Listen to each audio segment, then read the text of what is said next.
And we are back with Taylor Bradford of the Gloucester Times as we are closely following the story between the battle amongst City Hall, Mayor Sefatia Romeo Theken, and Karin Carroll of the Board of Health. How are you, Taylor? I'm doing well. There's a lot that's been going on with this story, and last night was definitely one that was filled with conversations about what is the best step going forward and how do we look back to the past to better improve the present and the future. And so last night at the Board of Health meeting that was scheduled to discuss the email that Karin Carroll, the public health director of the city, sent to the Board of Health outlining 6 concerns that she has about the Office of the Mayor's involvement in the department's response to COVID-19. At that meeting, city's public health director, Karin Carroll, asked the Board of Health to clarify the role of the health department because of the concerns that she has about how the Office of the Mayor is interfering with their process. And she said, and I quote, "We need a clear delineation of what is the role of public health and the separateness from other entities in the city. And those boundaries have to be respected and maintained, or we are not following the charter from the state or our best practices in public health and the findings that we know are best practice." So last night's meeting, the Board of Health was there, Karin Carroll was there. Karin Carroll had attorney Meredith Fine there just to help her if she needed any clarification or kind of guidance in her wording. The mayor was also there, and the mayor's attorney Lenny Keston was also there. However, he did not speak much. He was just a kind of a present on the screen. The real person who spoke the most, I think, at this meeting was the mayor. The structure of the meeting was supposed to go like this. It was supposed to go how Karin Carroll is going to read her memo and kind of speak in the statement of kind of what is going on. And she did that. She read the memo that we published last week and kind of expressed how she would prefer to do this, just between her and the mayor. And obviously the Board of Health wants to do this in public session. That's what it came to. Then the mayor was allotted 10 minutes to kind of respond to the situation and kind of what her concerns or thoughts were about it. She spoke for about 15 minutes and really spoke about 2 things: moving forward and working together as a team. She keeps stressing the opportunities that they had and the ways in which she helped the city really go forward throughout the pandemic and getting different vaccine sites and testing sites here within the city. And then the Board of Health was also supposed to kind of go back and forth and have a few different conversations with Karin Carroll. And I think the big thing to note is that when Karin Carroll did speak later on in the night, she kind of emphasized that her 6 key concerns that, while the mayor was emphasizing moving forward and kind of, learning from the past, but going forward, really focusing on progressing in the community. Karin Carroll said, that's great to move forward. It's great to be forward-minded, but we also need to focus on these concerns. And she did mention, some of the instances that had occurred was that the mayor had been, interjecting when it comes to contact tracing and providing different information or trying to get different people, vaccine appointments. And, in the instances that weren't very clearly stated in the meeting, they were kind of alluded to, but there were no clear examples of what happened. Karin Carroll did mention that she had nurses who had approached her and said that they were fearful for their clinical licenses because of HIPAA potentially being breached. So it's one of those things where people are lending a helping hand, but it's not necessarily being helpful in this instance. So there's a lot there. And I know that one of the board members, Claudia Schweitzer, at last night's meeting mentioned how she's just concerned about HIPAA. She's concerned about breaching that as a healthcare worker herself. She understands that responsibility that they have, and nurses and clinicians, they work really hard to make sure that they can get the licenses and care for the people, and they don't want that being breached as people are trying to also maybe do additional work that they have other things that they need to be focusing on rather than the health department. Taylor, I very specifically about these complaints, I've been wondering about the complaint of disseminating incorrect COVID-related information. Did that come up at all? Do we know what that was about? It didn't really, and this was the thing about the last night's meeting is, while they mentioned a couple of different of the concerns, it wasn't really clear on, the bullet points of, why different things were, examples of each concern. I know that Karin Carroll had mentioned, the mayor said that she had been a part of, she had gone to a couple of different meetings, so she's staying informed and she's staying up to date with, how to how the health department is working. And Karin Carroll, really stressed that, yes, she's attending that one meeting, but there are 5 other meetings that happened that their contact tracers are required to go to.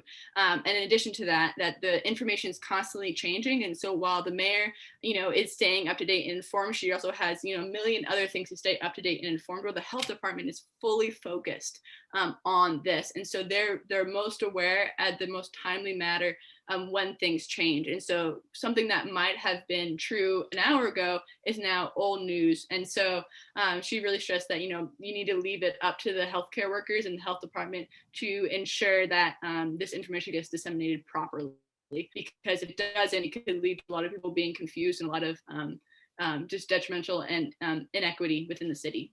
Yeah, definitely. And that's really concerning.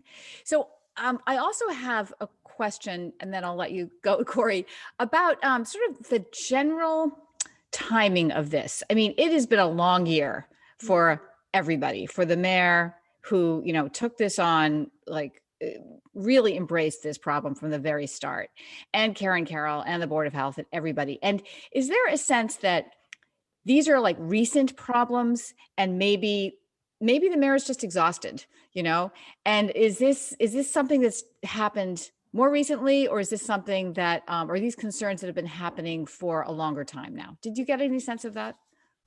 It was interesting because Karin Carroll, she and the mayor both still, highlighted their appreciation for each other. And it seems, for what I can understand from what Karin Carroll was saying, was that it was, people were coming to her with major concerns as well. Throughout the year. So she said multiple nurses at multiple times had approached her, for this one specific example. And then there had been an instance that was alluded to, but not fleshed out, of something that happened between where the mayor got involved with maybe she shouldn't have. But again, that wasn't clearly explained at the meeting. So there's a lot of different instances, but the timeline is very muddled right now. And I think that the whole year has been muddled. And so trying to understand when things happened and, when they impacted, it could have been months. And Joe Rosa, one of the board members, mentioned, he said, at the very least, I would hope that everyone agrees to much better coordination and be sensitive to the fact that while some people may be helped in an immediate sense, others, more than one, may feel slighted in the long run. And so I think that's the thing that we're working with, where who knows when these different actions were taking place. But the biggest thing is to note that, they're now impacting people and maybe making people a little bit on edge as they, continue this next step of, COVID vaccine rollout, and how is the city going to progress forward with, as they're still trying to navigate. And now we're going to a new phase of vaccine distribution as well. So it seems as though protocol was breached, though nothing really nefarious occurred. I'm trying to think of what the potential end games could be. I mean, are both sides literally working towards a resolution and working together moving forward? Or would there be more of a clearer separation between the mayor's office and the Board of Health? That's a great question. So at the end of the meeting, the Board of Health decided they're going to write a letter for public dissemination, or public record, that will clearly outline the health department and Karin Carroll's role within the situation. But the question that I had leaving that meeting last night was, how does a letter redefining or clarifying the health department's role within the COVID-19 response change the actions of the mayor or the office of the mayor? Because it seems like everybody knows what the problems have been, aired, and this conversation had been had.